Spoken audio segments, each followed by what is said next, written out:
yan? Kala nyo? Tanggap ko kayo sa pamilya natin? Layas! Lumayas ka na! Nakita mo bang mama mo? Hindi nga po pa. Kanina ko pa po siya tinatawagan. Ako nga, Ruby. Pang nakakaangat ka na ngayon ah. Ako? Nagmamayabang? Mabuti pang lumayas ka na lang sa pamamahay ko ngayon din! Naparito lang naman ako para alamin ang kalagayan mo. Ngayong alam ko na sinisingil ka na ng Diyos sa mga ginawa mo sa akin. Sana matauhan ka na, Ruby. Mayabang! Akala mo kung sino ka? Ngayong wala na si Mami, wala ka ng kakampi. Kaya lumayas ka na!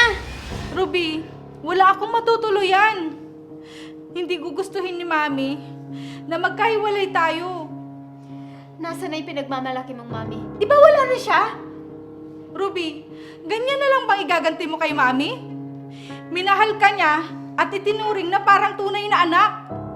Pinalaki ka niya, tapos ganito ang igaganti mo? Sa totoo lang, hindi ko naman siya tinuring na nanay. At isa lang ang nanay na tinuring ko. Yun ang asawa ng daddy ko. Akala nyo, tanggap ko kayo sa pamilya natin? Diyan ka nagkakamali. Kaya lumayas ka na dito! Layas! Lumayas ka na! Ano ba tinitingin-tingin mo? Layas! Lumayas ka na sabi!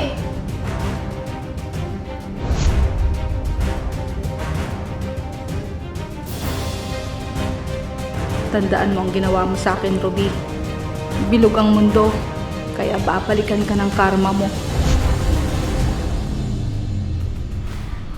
Ngayong wala na si Mitch, magagawa ko na lahat ng gusto ko.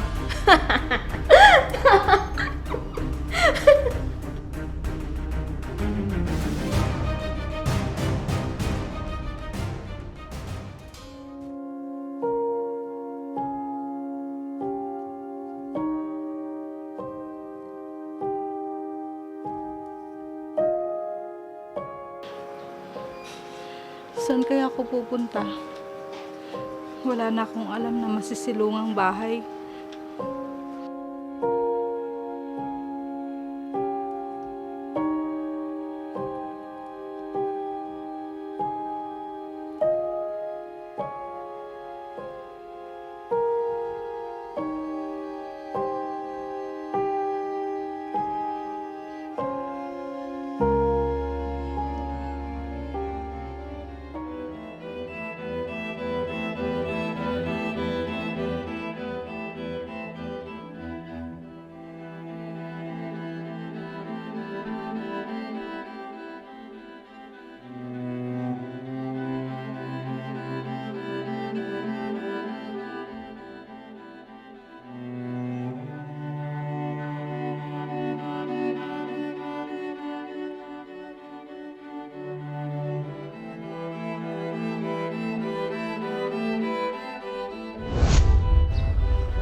Sino kaya yun? Kawawa naman.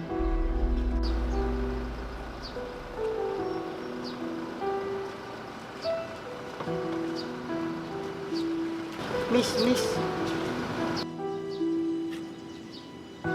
Bakit ka naglalakad dito mag-isa? Baka mapano ka. Saan yung bahay mo? Gusto mo hatid na lang kita? Sir, wala na po akong bahay. Ano? Bakit? Pinalayas po ako ng kapatid ko sa bahay namin. Kawawa naman ang babaeng ito. Kailangan ko siyang tulungan. Sige po, sir. Alis na po ako. Miss, sandali lang. Pwede kitang tulungan. Kung gusto mo, sa bahay ka na lang tumira. Nakakahiya naman po, sir. Baka magalit po yung asawa nyo. Wala akong asawa. Mag-isa lang ako sa bahay. Mapagkakatiwalaan kaya itong taong ito. Pero mas nakakatakot naman kung wala akong matutuluyan ngayon. Lalo na sa gabi, nakakatakot dito sa daan. Ano, miss? Gusto mo bang sumama?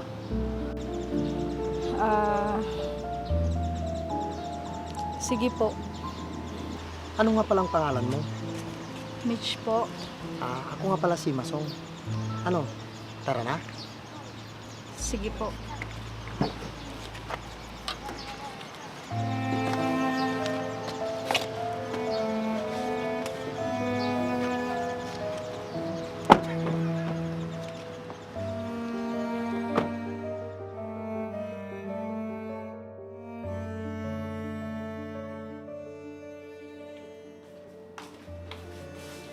Ma, nasan po si Papa? Nasa labas, anak. Bakit? Oh, nandiyan na pala ang papa mo. Pa, pwede mo ba akong tulungan sa isang subject namin? Hirap kasi. Asan ba? Ito oh. Yun lang pala eh. Madali lang to. Kayang-kaya to ni Papa. Salamat pa. Mabuti na lang ma, si Papa ang napangasawa mo. Bukod sa mabait na, magaling pa magturo. Sus! Binubola mo na naman ako. Ikaw talagang bata ka. Yung papa mo lang naman ang nagpumilit para pakasalan ako. Ikaw naman, Mitch. Ang sabihin mo, na-inlove ka sa kagwapuhan ko. Kaya pinakasalan mo ako.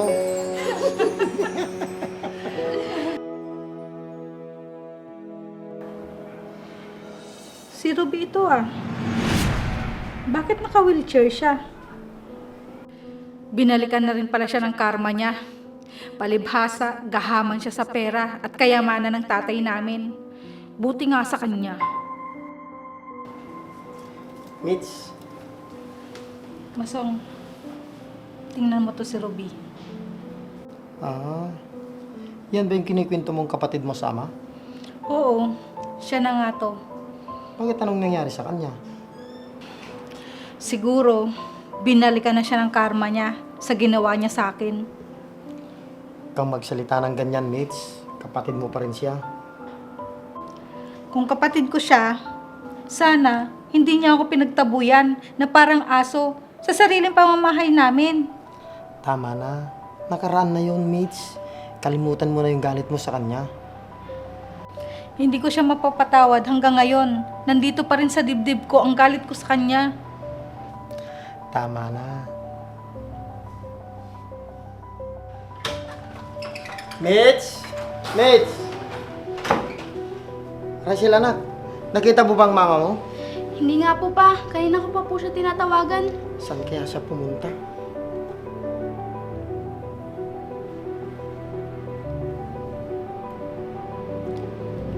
Hindi naman sumasagot. Hindi ba siya nagpaalam sa'yo pa? Baka pinuntahan niya yung kapatid niya. Sige, balitaan mo na lang ako pag tumawag si mama mo at hanapin ko lang siya. Sige po.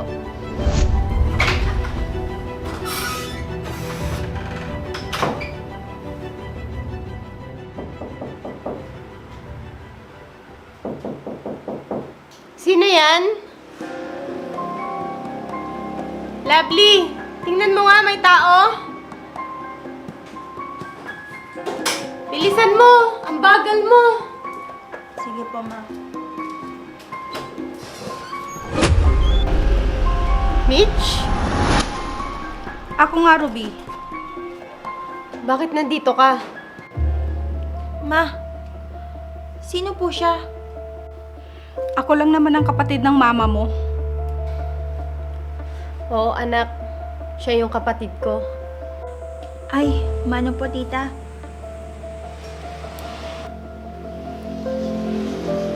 Hindi mo yata naikwento sa anak mo na may kapatid ka pa. Tita, maupo po muna kayo. Hindi, dito na lang muna ako. Lovely. Tulungan mo nga ako. Sige po.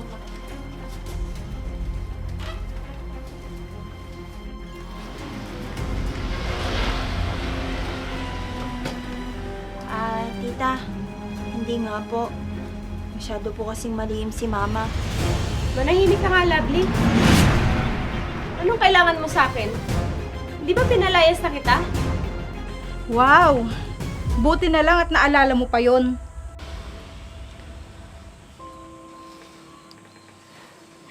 Mukhang nakakaangat ka na ngayon ah. Kaya nagyayabang ka na. Ako, nagmamayabang? Paano mo naman nasabi yan? Kung pumunta ka dito para insultuhin ako, mas mabuti pang lumayas ka na lang sa pamamahay ko ngayon din! Ma, tama na po. Yung puso nyo. Okay, naparito lang naman ako para alamin ang kalagayan mo. O ngayon, nakita mo na yung kalagayan ko. Pagtatawanan mo ako? Ngayong alam ko na sinisingil ka na ng Diyos sa mga ginawa mo sa akin, sana matauhan ka na, Ruby. Kaso, nagmamatigas ka pa rin. Hindi na talaga magbabago ang ugali mo. Mayabang! Akala mo kung sino ka? Ma, relax ka lang po. Makakasama sa inyong magalit. Sa susunod nga, huwag mo nang papasukin yung babaeng yun. Bakit kaya hindi sila magkasundo? Kaya pala hindi ko alam na may kapatid pala si Mama.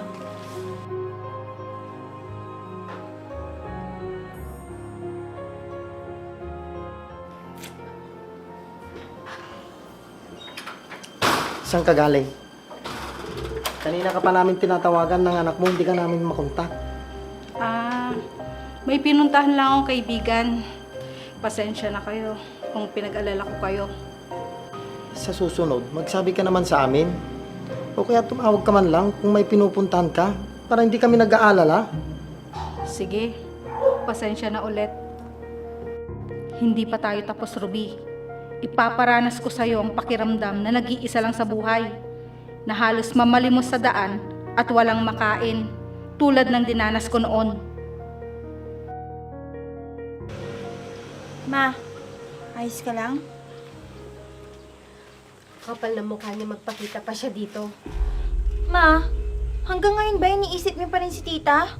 Mamaya niyan, atakihin na naman kayo ulit sa sakit niyo. Porke ba may narating na siya sa buhay ngayon? Ma, baka naman nagmamagandang loob lang siya.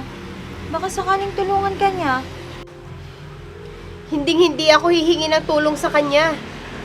Ma, sa kalagayan natin ngayon, halos mamalimos na ako sa mga kaklase ko. Para lang may pambili ng mga gamot nyo. Ganyan pa rin bang iisipin nyo? Bakit hindi ka na lang magpakumbaba? Huwag mo akong turuan. Anak lang kita. Ngayon naiintindihan ko na kung bakit siguro lumalayo sa inyo yung kapatid nyo. Dahil dyan sa ugali nyo. Wala kang alam sa pinagdadaanan ko noon. Kaya kung bakit gano'n na lang ang turing ko sa babaeng yun. Bakit nga ba, Ma? Sige nga, ipaliwanag nyo nga sa akin para maintindihan ko. Kahit ako na anak nyo, pinagmamalipitan nyo noon. Diba? Si Papa, iniwan ka niya dahil sa ugali mo. Hindi ko na alam yung gagawin ko sa'yo, Ma. Kung hindi lang kita ina, matagal na ako sumuko. Napapagod na akong intindihin ka. Lovely! Lovely, saan ka pupunta? Lovely!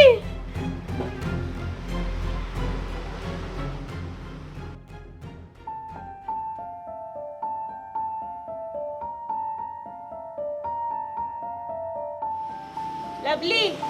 Kuhanan mo nga ako ng tubig. Lovely! Ano ba? Naririnig mo ba ako?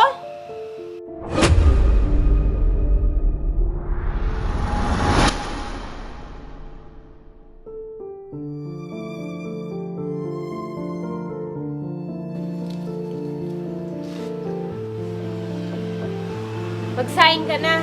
Nang makakain na ako. Iinom pa kasi ako ng mga gamot ko.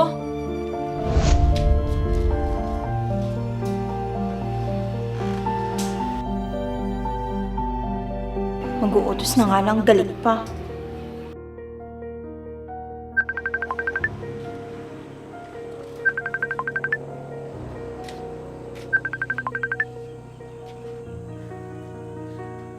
Hello, Rysel? Napatawag ka? Lovely, kamusta ka na? Matagal na tayong hindi nakikita, kaya naisip kong tawagan ka. Rysel, kasi... Si Mama kasi, hindi ko maiwan. Wala siyang bantay ngayon. Ganun ba? Kala ko maaaya na kita. Pero sige, ganito na lang. Pupuntahan na lang kita dyan sa bahay nyo. Ha? Naku, wag na. Nakakahiya. Baka mamaya, sigawan pa siya ni Mama. Mapahiya pa si Rysel. Hello, Rysel. Rysel! Naku, yung babaeng yun talaga. Baka mamaya pumunta nga yun dito. Sige, dito na lang ako. Lovely, Raizel, halika nga muna dito. Paano mo nalaman yung bahay namin? syempre, pinagtanong-tanong ko na lang. Alam ko naman kasing ayaw mong sabihin kung saan ka nakatira. Hindi naman sa ganun. Alam mo namang may sakit yung nanay ko. Nakita mo naman, di ba? Ah, sige, sandali lang. Tita, mano po?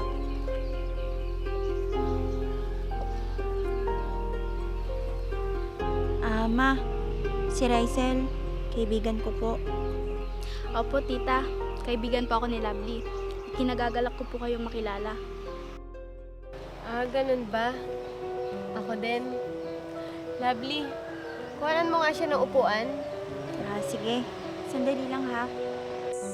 O Raizel, maupo ka. Salamat.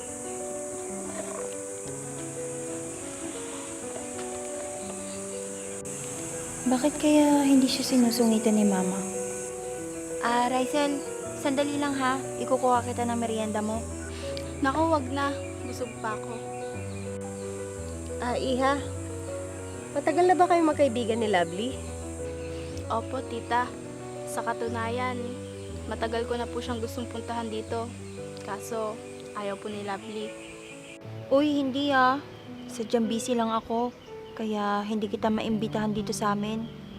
Ang sabihin mo, ayaw mo lang talaga akong papuntahin dito. Isa pa, ang bait nga ni tita eh. Oo naman. Sana dalasan mo yung pagpunta mo dito para meron ako nakakausap. Hayaan mo, tita. Kung gusto mo, bukas pupunta ulit ako dito. Oo ba? At isa pa, mahirap din dito. Wala kang makakwentuhan. Para may makausap din yung anak ko.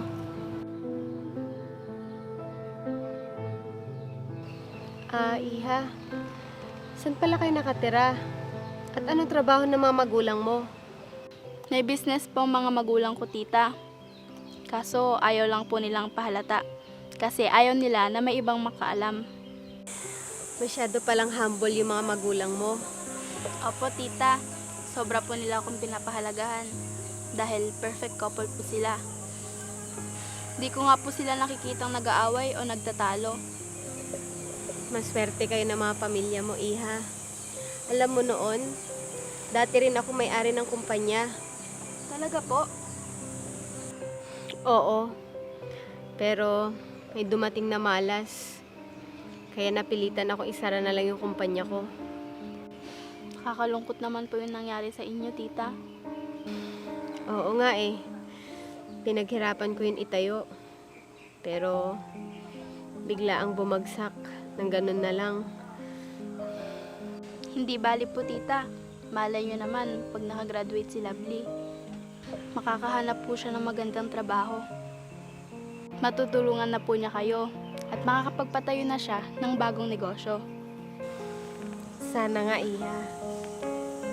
Kaso, Raizel, baka hindi na ako makapag-aral ngayong pasukan. Bakit naman, Lovely? Anong problema? Iha, alam mo naman yung kalagayan ko. Wala mag-aalaga sa akin. Sayang naman po kung hihinto pa po siya, tita. 2 taon na lang po, makakapagtapos na siya. Wala kaming magagawa. Paano kung sabihin ko kay mama para maging scholar ka nila? Naku, wag na Raizel. Nakakahiya naman sa mama at papa mo. Ano ka ba? Madami ding tinutulungan si mama. Ikaw pa kayang kaibigan ko, hindi ko matutulungan. Paano si mama? Walang magbabantay sa kanya. Madali lang yan. Magre-request ako kay mama ng isang nurse na mag-aalaga kay tita. Naku, napakabait ng batang to. Hindi ko naisakalain na makakahanap ng kaibigan ang anak ko na kagaya mo. Alam niyo po, tita, nakikita ko po kasi si mama na mabait sa kapwa nila. Kaya nakalakihan ko rin po yun. Ang sabi po kasi ni mama, huwag maging madamot sa ibang tao. Lalo na po yung mga taong matindi ang pangangailangan sa buhay.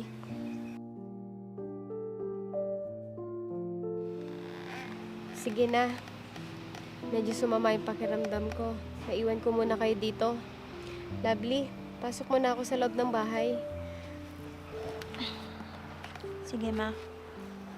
Tita, okay lang po ba kayo? Oo, Iha. Medyo mainit lang kasi ngayon. Kaya mauna na ako sa loob, ha? Sige po, tita. Salamat.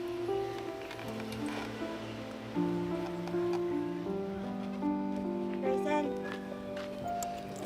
Oh, lovely. Anong nangyari kay tita? Ayos lang ba siya? oo. Magpapahinga lang yun. Pinainom ko muna siya ng gamot. Ganun ba?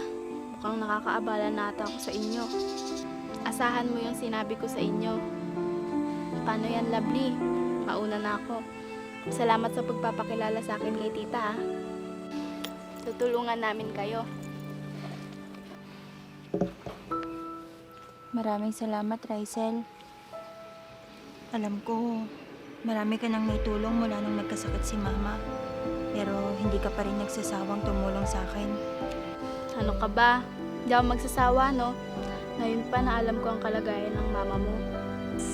Akala ko kasi dati, simpleng sakit lang. Yun pala, hindi na siya nakakalakad. Alam mo, hindi ko na sinabi sa inyo. Kasi ayaw rin ni Mama na kaawaan siya. O sige na, kausapin ko muna si mama. Sige, mag-ingat ka. Tara, hatid na kita. Ma, Raizel, saan ka galing? dyan lang po sa kaibigan ko. Ano po? Kaawaan ka ng Diyos. Asan po si Papa? Nandun sa kwarto. Bakit mo hinahanap si Papa mo? May papakiusap lang po sana ako. Galing po ako sa kaibigan ko sa bahay nila Lovely. Anong ginawa mo doon? Dinalaw ko lang po siya. Matagal na din po kasi kaming hindi nagkikita, kaya pinuntahan ko na lang po siya. Nalaman ko po na hindi po pala mag-aaral si Lovely. Nangihinayang po ako, ma. Kasi sayang naman po kung hindi niya matatapos yung kurso niya. Bakit naman, anak? Kasi po hindi na po makalakad yung mama niya. Tsaka wala din po mag-aalaga sa kanya. Kaya si Lovely na lang po yung nagbabantay. Kawawa naman pala sila. Kaya nga po. Kaya nga po sinabi ko sa kanila, natutulungan natin sila. Ma, pwede po ba nating tulungan sila? Mitch, ano yung sinasabi ng anak mo na gusto niyang tulungan? Masong, yung kaibigan nitong anak mo, pinapakiusap niya na tulungan daw natin sila. Pa, nakakaawa po kasi yung kaibigan ko. Di na po siya makakapagpatuloy sa pag-aaral dahil yung nanay niya di na nakakalakad. Yun lang pala eh. Sige, tutulungan natin sila. Salamat pa. Anak, yun naman talaga ang misyon natin. Ang tulungan ang lahat ng mga nangangailangan. Salamat po sa inyo dahil kayo yung naging magulang ko. Mas maswerte kami sa iyo, anak. Dahil ikaw ang prinsesa namin na mabait at masunurin. Sus, tama na nga yan. Tara na kumain. Naghihintay na sa atin ang pagkain. Swerte naman ako sa asawa ko. Masarap magluto. Tara na nga. Eh, Naayos mo na ba ang lahat? oo. Nandito na lahat sa bag ko. Mabuti naman. Ma, pa, nandito na po pala kayo. Tara na po. Naantay na po kasi tayo ni Lovely sa bahay nila. Oo, anak. Tara na. Pati pala yung pera na tulong natin sa kanila, nandito na. Tara na po. Taga rito ba ang kaibigan mo, Raizel? Opo, ma. Malapit na po tayo. Hindi naman sana si Ruby ang tinutukoy ni Raizel. Dito na ba, anak? Opo, Papa. Mitch, hindi ka ba bababa? Samahan natin ang anak natin para makilala natin yung kaibigan niya. Oo. Mamaya bababa na rin ako. Tara na po, pa. Mama, sunod ka po, ha? Oo, anak.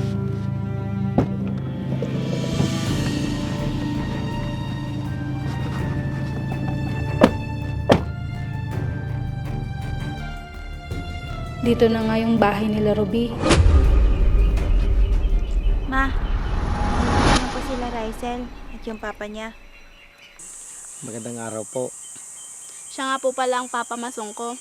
Pa, classmate ko si Lovely. At ang mama niya si Tita Ruby. Ruby? Pa, bakit po? Wala anak. May kapangalan lang siya. Kapangalan niya ang kapatid ng asawa ko. Hindi naman siguro siya yun. Manong po tito. Si tita po pala nasan? Yung mama mo, Rysel? Nandun sa sasakyan. Susunod na rin siya maya-maya. Oo, may ginagawa lang siguro si mama. Lovely. Kuhanan mo muna sila ng maupuan. Sige po, ma. Sandali lang po, ha? Tito, pumaw na kayo. Salamat.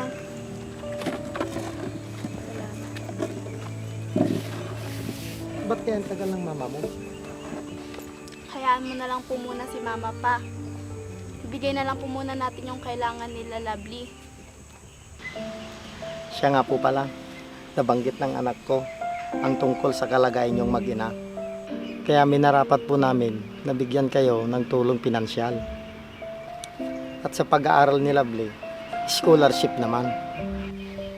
Maraming salamat po sa inyo. At sa iyo rin, Rysel. Ito ay request ng anak ko para sa kanyang matalik na kaibigan. Napakabuti po ng anak nyo. Kayo po. Wala po kayong katulad.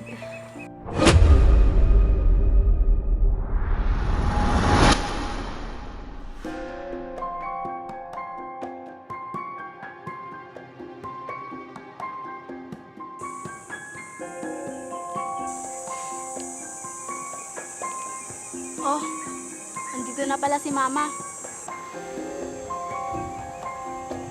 Mitch? Oo, ako nga. Tita?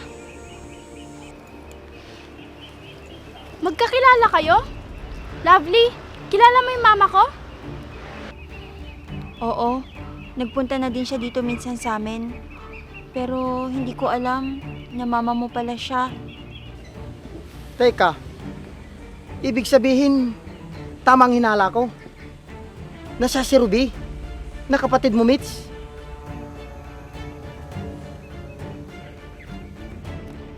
Oo, Masong. Alam mo naman yung ginawa niya sa akin noon, di ba? Mitch, kalimutan mo nang nangyari sa inyo. Nakita mo naman yung kalagayan niya, di ba? Ngayon nyo kailangan magkapatawaran sa pagkakataong ito. Sana patawarin nyo na ang isa't isa. Mitch, patawad.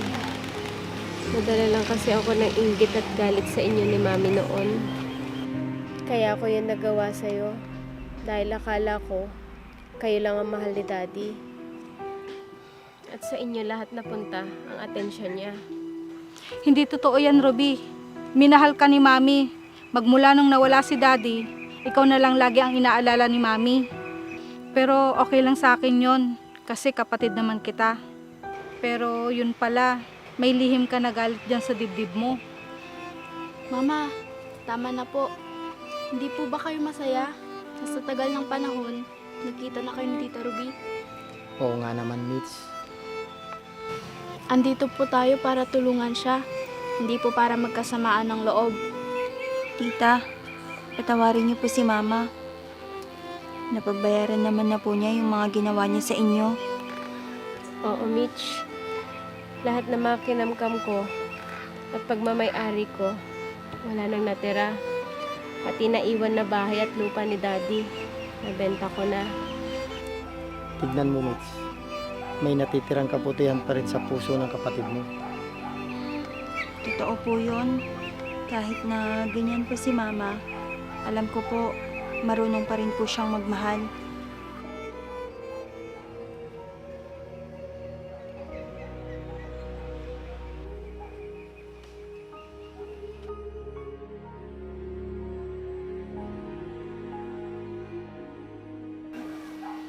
Patawarin mo din ako kung nagtanim ako ng galit sa'yo. Mitch, ako din. Sana magkasama tayo sa bahay na matagal na panahon. Kundi lang kita pinalaya sa bahay. Kalimutan na natin ang puot at sakit na nararamdaman natin. Nandito na ako para tulungan ka. Salamat. Magtutulungan tayong magkapatid pag gumaling na ako.